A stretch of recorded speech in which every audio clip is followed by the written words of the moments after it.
Hello, everyone, and thanks for joining us. Today we're back with New York Times best-selling picture book author, Pat Zietlow Miller. Hey, Pat, welcome back. Oh, hi, thanks. Today I want to talk to you, Pat, about children's writer resources. So, Pat, could you just start by kind of explaining to us what the Complete Idiot's Guide to Publishing Children's Books is? Okay, it's a book by Harold Underdown, who's a former, well, and current editor in the publishing world. He also has a website called The Purple Crayon, but the Complete Idiot's Guide to Publishing Children's Books walks through step by step all the things you need to know if you're a person who said I've always wanted to write a children's book. It walks through traditional publishing, it walks through self-publishing, it walks through variations of those. He interviews people who've pursued publication in a lot of different ways and shares their stories. And it really prevents you from making a lot of beginning mistakes. So I'm always recommending it to people too. It's like, and it's updated regularly. So it's a great, great resource. That sounds great, and I personally do love the Purple Crayon. Grew up on it. Yeah. Like most children.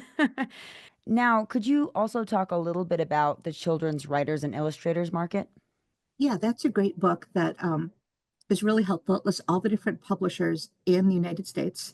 And then it lists, do you need an agent to submit to them?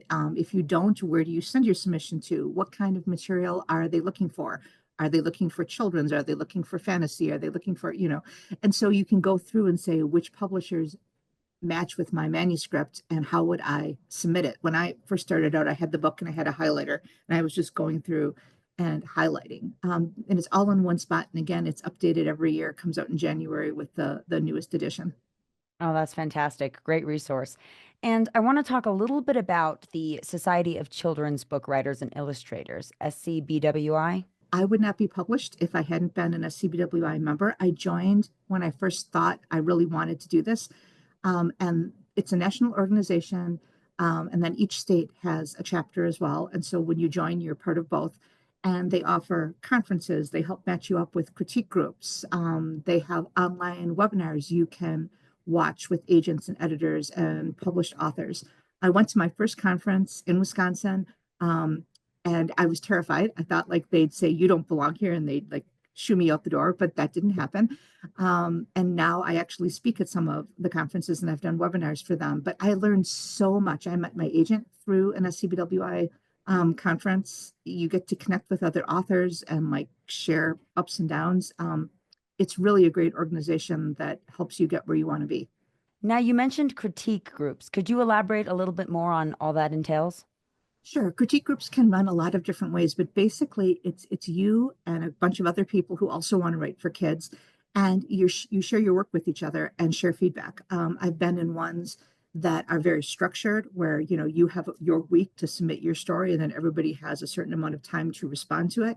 I've been in others that are very loose. Whenever somebody has something, they send it out. You can meet in person, you can do it online and have people from all over the place.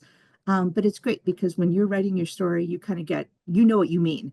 And so when somebody else reads it who isn't in your head and they go, I don't get this part, you're like, oh, well, maybe I should fix that. I've made really great friends through my critique groups, and they've helped me turn stories from close enough to, publishable. Now, lastly, Pat, I want to just cover, are there any other websites that you recommend that aspiring children's authors go check out? Yeah, there is the Purple Crayon, which is Harold Underdown's website that has like more information than I could ever possibly share right now, but that's definitely worth checking out. There's a website that is no longer active, but you can read all the archives. It's called Editorial Anonymous, and it was written by a children's book editor about the types of submissions that they saw coming across their desk. And it's great to go back and just read again some things not to do and then some things to do. Those are two good ones. Well, Pat, thank you so much. That was wonderful insight on children's writers' resources. Welcome. That's all the time we have for today. Thank you, everyone, for tuning in to today's interview with New York Times best-selling picture book author Pat Zietlow Miller. Be sure to check out our website for more videos. Wishing you all a fulfilling and successful writing journey.